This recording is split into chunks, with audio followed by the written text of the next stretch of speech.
বাংলাদেশ বিশ্ব পরিচয়ে অষ্টম অধ্যায়।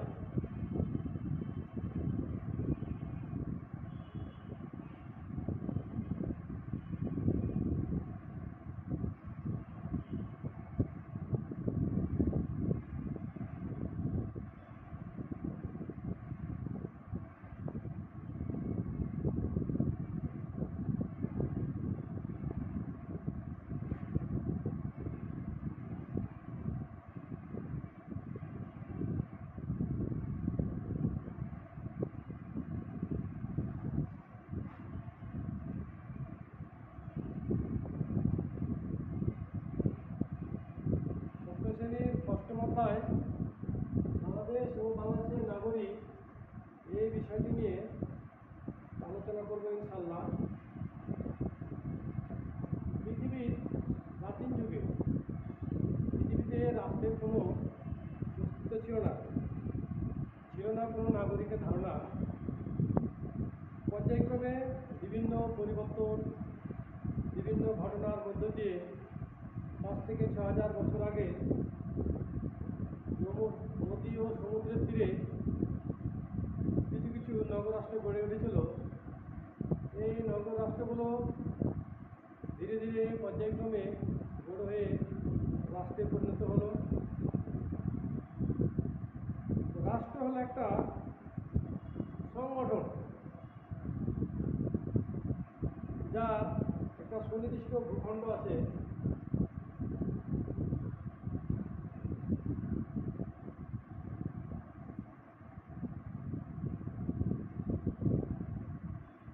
জনসমষ্টি,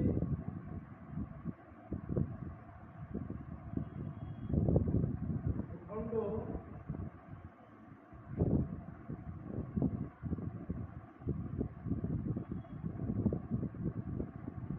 সরকার,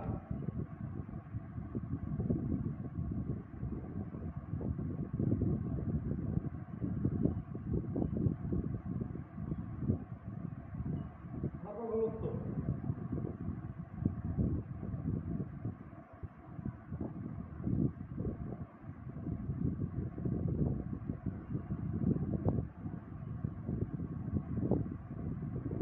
রাষ্ট্র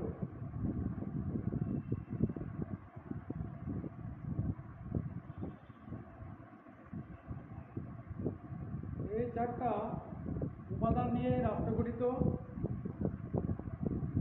জনসমষ্টি, একটা দেশের জনসমষ্টি কত হবে বা কত কোনো নির্দিষ্ট সীমা নেই। জনসমষ্টি ছাড়া কোনো রাষ্ট্র গঠন হতে পারে না। রাষ্ট্রের জনসংখ্যা কমও হতে পারে, আবার বেশি হতে পারে।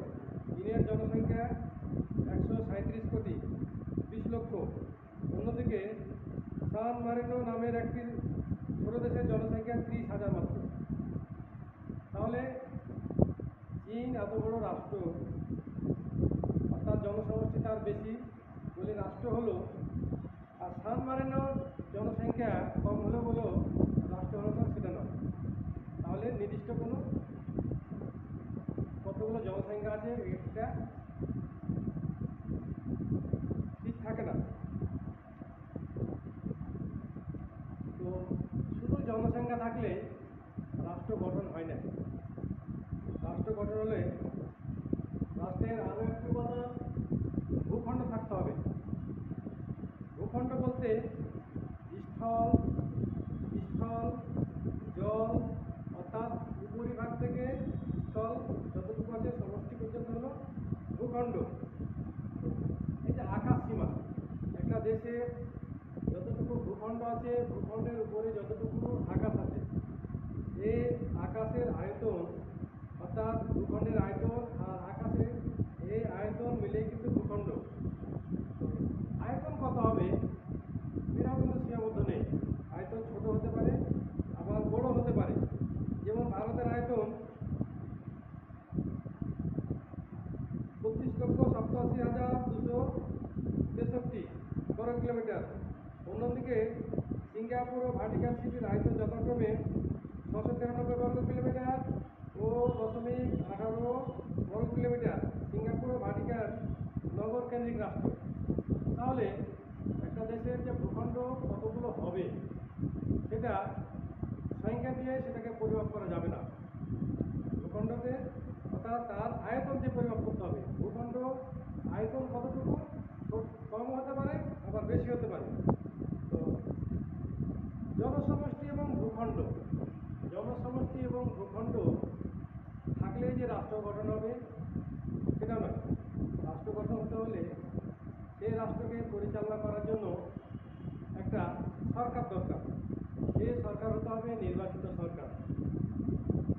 রাষ্ট্র গঠনের নির্বাচিত সরকার ছাড়া কিন্তু রাষ্ট্র গঠিত হতে পারে না। রাষ্ট্রের যে নিয়মকানুন, রাষ্ট্রের যে শান্তি শৃঙ্খলা, এই রক্ষার দায়িত্ব কিন্তু সরকারকে বহন করতে হয়। আর সরকারি আইন রক্ষাকারী যে সংস্থাগুলো রয়েছে, এই আইন রক্ষাকারী সংস্থাগুলোর মাধ্যমে রাষ্ট্রের যে আইন কানুন, সেই আইন কানুনটা জনগণকে মেনে নিতে বাধ্য হতে হয়। জনগণ সরকারের সকল আদেশ, বৈধ আদেশ মেনে চলে এবং সরকারের প্রতি আনুগত্য প্রকাশ করে। তাহলে সরকার হলো একটা দেশের নির্বাচিত প্রতিনিধি। এটা শুধুমাত্র শাসন ক্ষমতা তার হাতে ন্যস্ত। সরকার বিভিন্ন ধরনের আছে, তবে আমাদের বাংলাদেশটা হলো গণতান্ত্রিক শাসন ব্যবস্থায় পরিচালিত। এখানে জনগণের শাসন ক্ষমতায় সবচেয়ে বেশি। সরকার কোনো ভুলভ্রান্তি করলে জনগণের কাছে জবাবদিহি করতে হয়।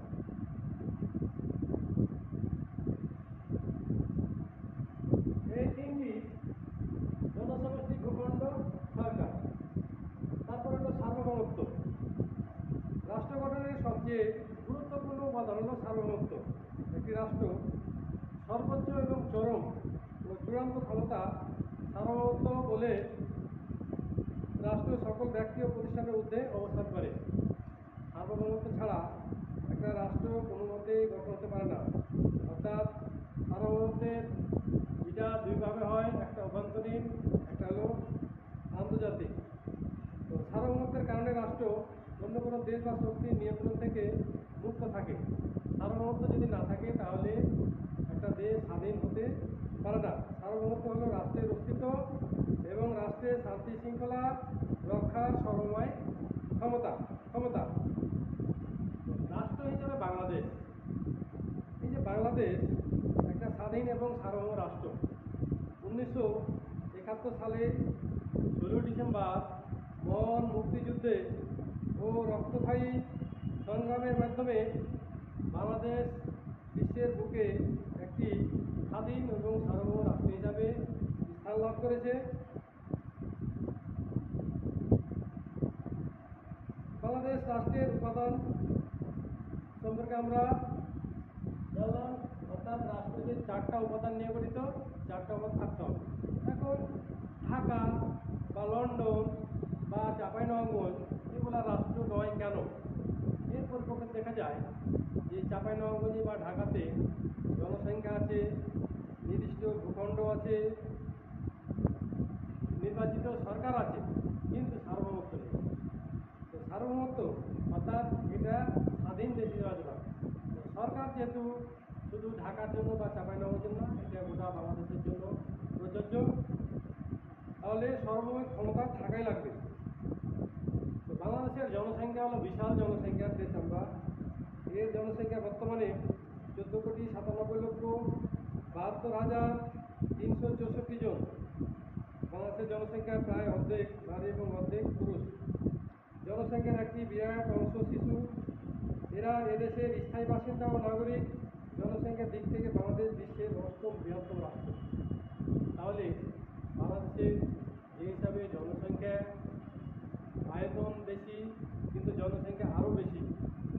তো এখানে নারী পুরুষ উভয়ে সমান অধিকার ভোগ করে। অর্থাৎ নারী ছাড়া একটা দেশের অস্তিত্ব বা উন্নয়ন কল্পনা করা যায় না। চাকরি বাকরি সব কিছু ক্ষেত্রে পুরুষের পাশাপাশি নারীদের অগ্রাধিকার দিতে হবে।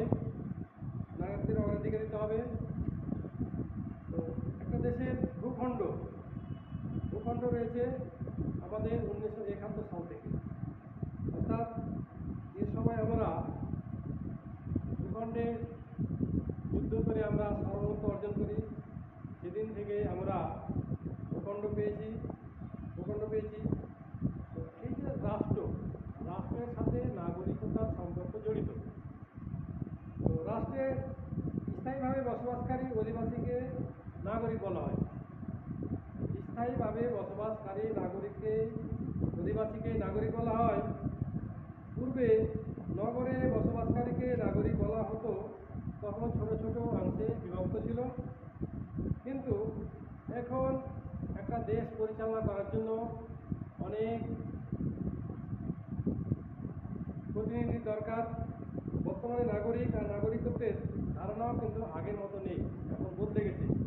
তাহলে একটা রাষ্ট্রের সদস্য হিসাবে যে ব্যক্তি রাষ্ট্রের স্থায়ী নাগরিক, রাষ্ট্রের প্রতি আনুগত্য প্রকাশ করে, রাষ্ট্রের কল্যাণ চিন্তা করে, রাষ্ট্রের সকল প্রদত্ত সামাজিক ও রাজনৈতিক অধিকারগুলো ভোগ করে, তাকেই শুধুমাত্র নাগরিক বলা হয়। তাহলে শুধু যে নগরাষ্ট্রে বাস করলে নাগরিক হবে সেটা না, তাহলে সেখানে স্থায়ীভাবে বসবাস করতে হবে, আইন কানুন মেনে চলতে হবে, রাষ্ট্রের কল্যাণ করতে হবে, রাষ্ট্রের যে সুযোগ সুবিধা সেই সুযোগ সুবিধাগুলো ভোগ করতে হবে। তাহলে তাকে নাগরিক হিসাবে গণ্য করা হবে। একটা বিদেশি তারাও কিন্তু এদেশে স্থায়ীভাবে বসবাস করে। বসবাস করলেই যে সে বাংলাদেশের নাগরিক সেটা নয়। তাহলে তাকে সব কিছু অধিকার দেওয়া হয়, শুধু রাজনৈতিক অধিকার বাদ দিয়ে। রাজনৈতিক যে কর্মকাণ্ড তিনি চালাতে পারবেন না, শিক্ষা, ব্যবসা, বাণিজ্য, চাকরি বাকরি সব কিছু তিনি করতে পারবেন বিদেশে, তবে তারা স্থায়ী হবে না। বিদেশে বসবাসকারী রাষ্ট্রের প্রতি আনুগত্য পোষণ করে না বিদেশিরা, কেবল বসবাসকারী রাষ্ট্রের অভ্যন্তরে সামাজিক অধিকার ভোগ করে থাকেন। তারা বিদেশে বসবাসকারী দেশের সরকারের কিংবা রাষ্ট্রের কোনো রাজনৈতিক অধিকার ভোগ করতে পারে না, তাই বিদেশিরা রাষ্ট্রের নাগরিক নয়। এই যে নাগরিকত্ব লাভের উপায় আছে। নাগরিকত্ব হলো রাষ্ট্রের অধিবাসী ব্যক্তি জাতীয় পরিচয়, রাষ্ট্রকে কেন্দ্র করে ব্যক্তি এই পরিচয় লাভ করে। নাগরিকত্ব লাভের দুইটি উপায় আছে। একটা হলো জন্মসূত্রে নাগরিকত্ব লাভ, অনুমোদন সূত্রে নাগরিকত্ব লাভ। জন্মসূত্রে নাগরিক, যারা জন্মসূত্রে নাগরিক তারা লাভ করে তারা জন্মসূত্রে নাগরিক। যারা আবেদনের মাধ্যমে কোনো দেশে নাগরিকত্ব লাভ করে তারা অনুমোদন সূত্রে নাগরিক। তাহলে জন্মসূত্রে সে এদেশে সরাসরি নাগরিক, আর অনুমোদন সূত্রে নাগরিক হতে হলে তাকে আবেদন করতে হবে। অনুমোদন সূত্রে যারা নাগরিকত্ব লাভ করে তাদেরকে রাষ্ট্রের আরোপিত কিছু শর্ত পালন করতে হয়।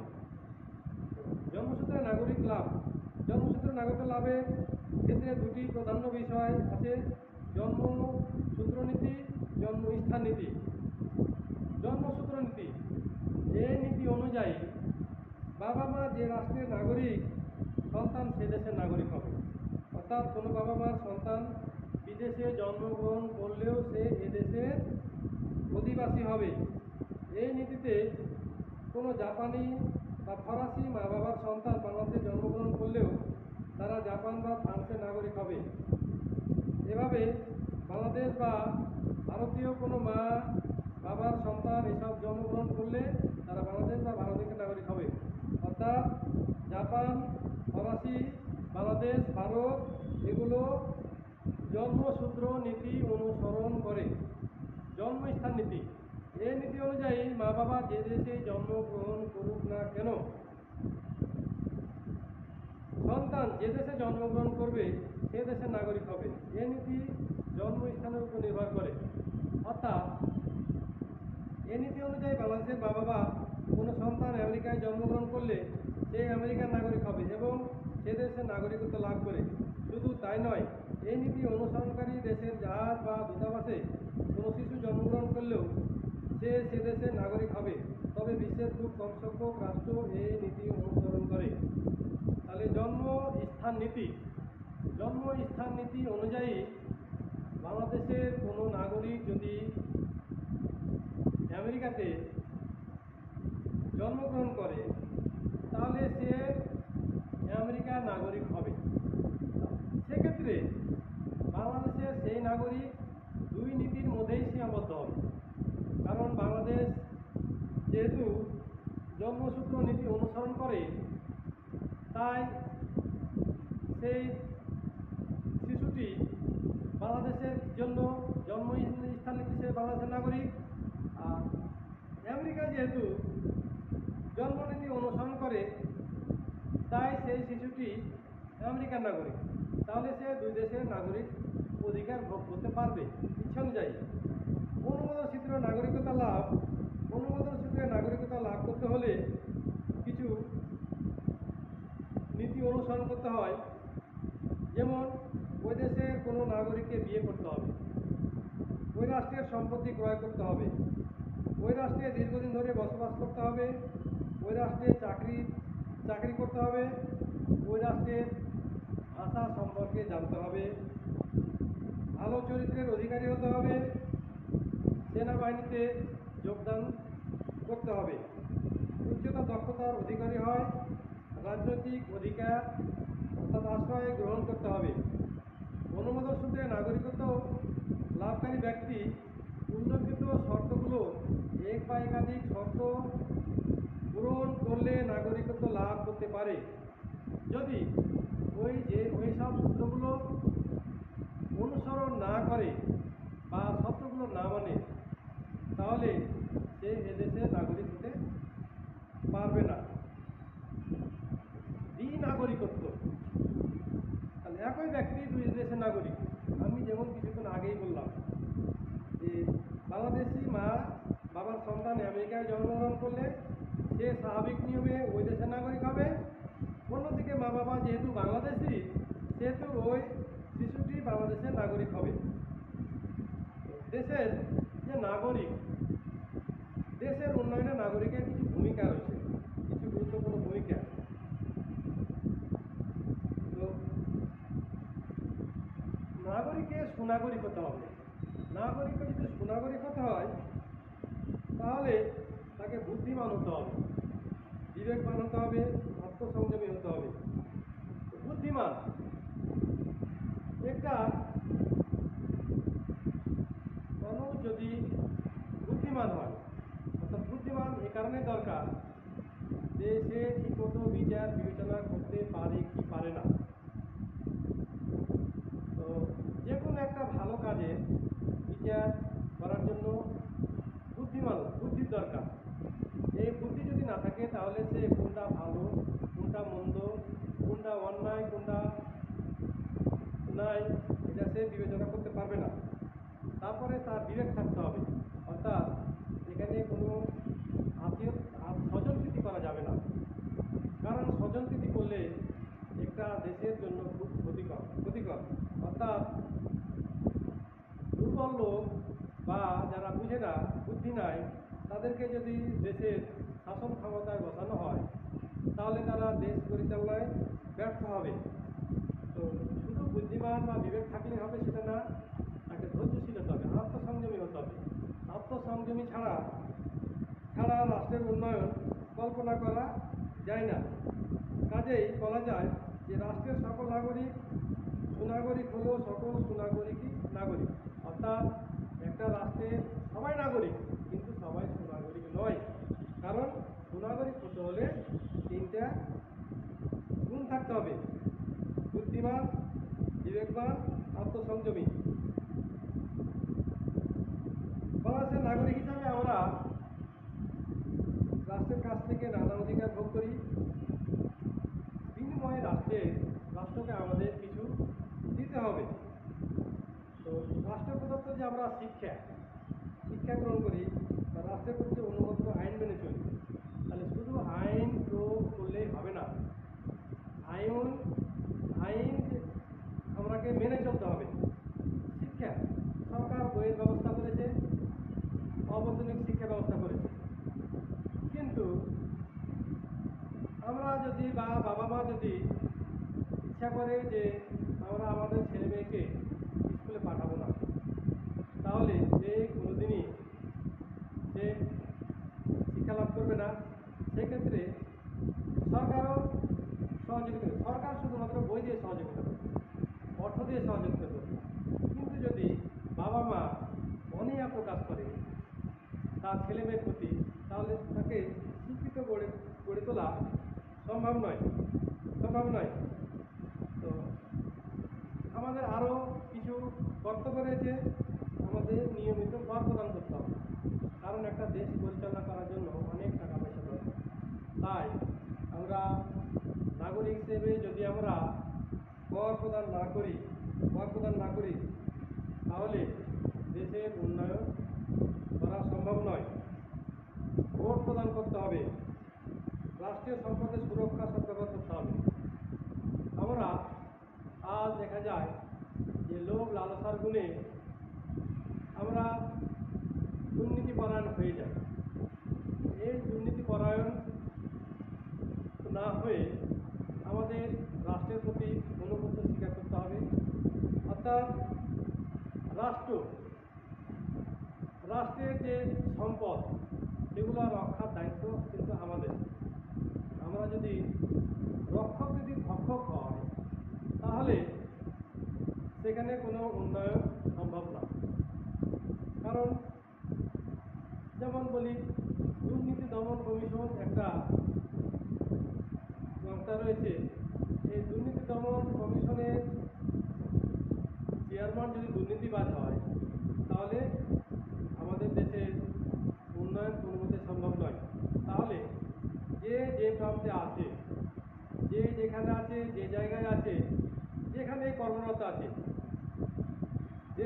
দেশকে ভালোবেসে, দেশকে লোভ লালসার ঊর্ধ্বে রেখে আমাদের অগ্রসর হতে হবে। যদি আমরা অগ্রসর হই তাহলে দেশের উন্নয়ন সম্ভব হবে। তাহলে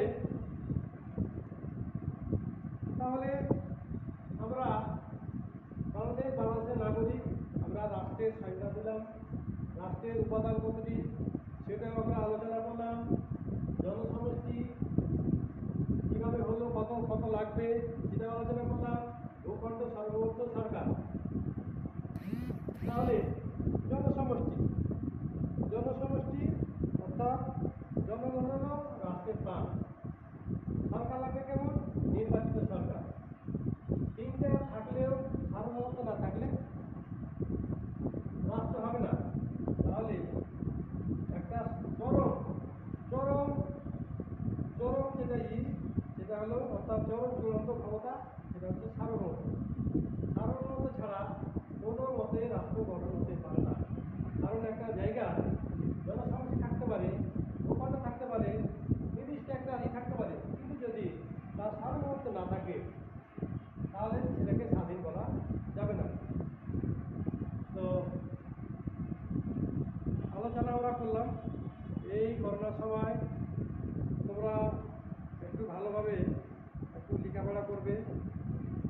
ভালোভাবে লেখাপড়া করলে দেখা যাবে যে আমরা সামনের দিকে অগ্রসর হতে পারবো। তো আমি তোমাদের বাড়ির কাজ দিই।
কাকে বলে, গুণাবলীর গুণাবলী আলোচনা করো।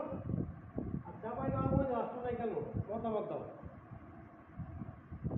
তো ঠিক আছে শিক্ষার্থীরা, তোমরা ভালো থাকো, সুস্থ থাকো, সামনে ভালোভাবে লেখাপড়া করো। এই প্রত্যাশায় আজকে ক্লাস শেষ করছি।